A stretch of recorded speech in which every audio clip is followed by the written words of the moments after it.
War, danger, courage, secret enemies, and entire nations rising together. English is full of idioms born from some of the most powerful moments in modern history. Today, we're exploring 5 expressions that carry the emotions, fear, unity, and determination of the 20th century. And trust me, once you learn their real stories, you'll never hear these idioms the same way again. The first idiom, Blitz spirit, meaning the ability to stay strong, positive, and united during extremely difficult times. Origin: the phrase Blitz spirit comes from World War II, during the German bombing campaign known as the Blitz. From 1940 to 1941, cities like London, Liverpool, and Coventry endured night after night of air raids. Homes were destroyed, families were displaced, and thousands of civilians lived in fear. But despite the terror, something remarkable happened. People helped strangers, shared food, protected each other, and refused to give up. Newspapers began calling this courage and unity the Blitz spirit. The idiom survived long after the war and is now used to describe any group of people staying strong during tough times.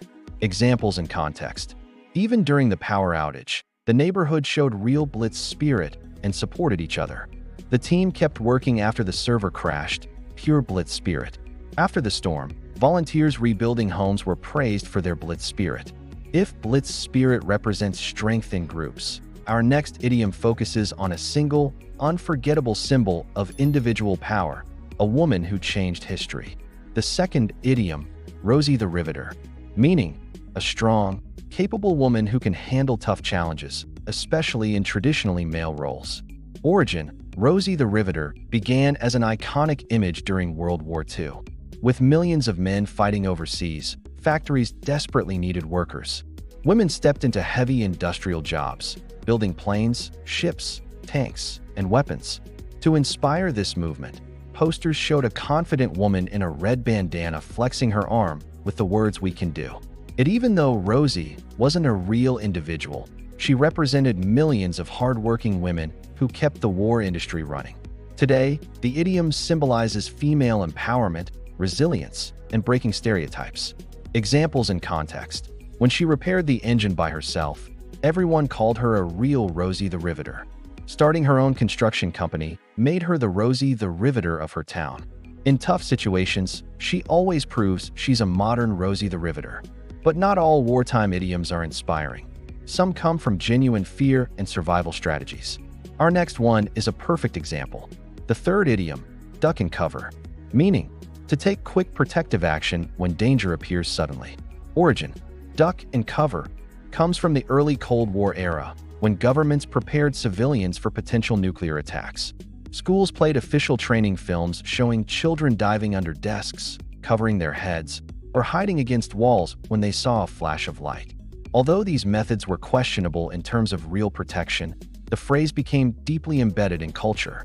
It was repeated in drills, posters, radio announcements, and public instructions. Over time, duck and cover transformed from literal survival advice into a metaphor for reacting quickly to sudden problems. Examples and context: when the argument started, I decided to duck and cover and stay out of it. He always ducks and covers when trouble comes his way.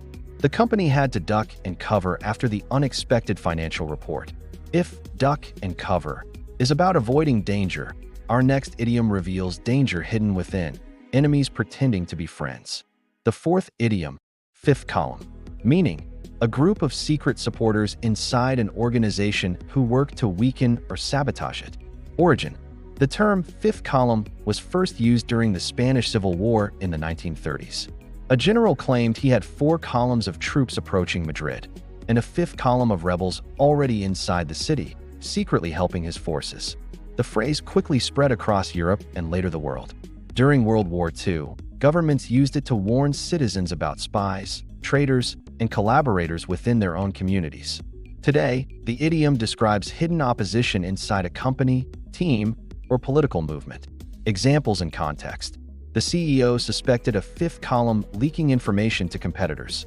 The team's failure looked like the work of a 5th column inside the project. Some politicians accuse their rivals of building a 5th column. And finally, an idiom that shows the opposite of the battlefield, the place where ordinary people fight their own version of the war. The fifth idiom, home front, meaning the civilian side of a conflict, people not fighting but supporting through work, effort, and sacrifice. Origin: during both world wars, newspapers and speeches often mentioned the home front. While soldiers fought overseas, millions of civilians worked in factories, rationed food, supported the wounded, produced equipment, and held society together.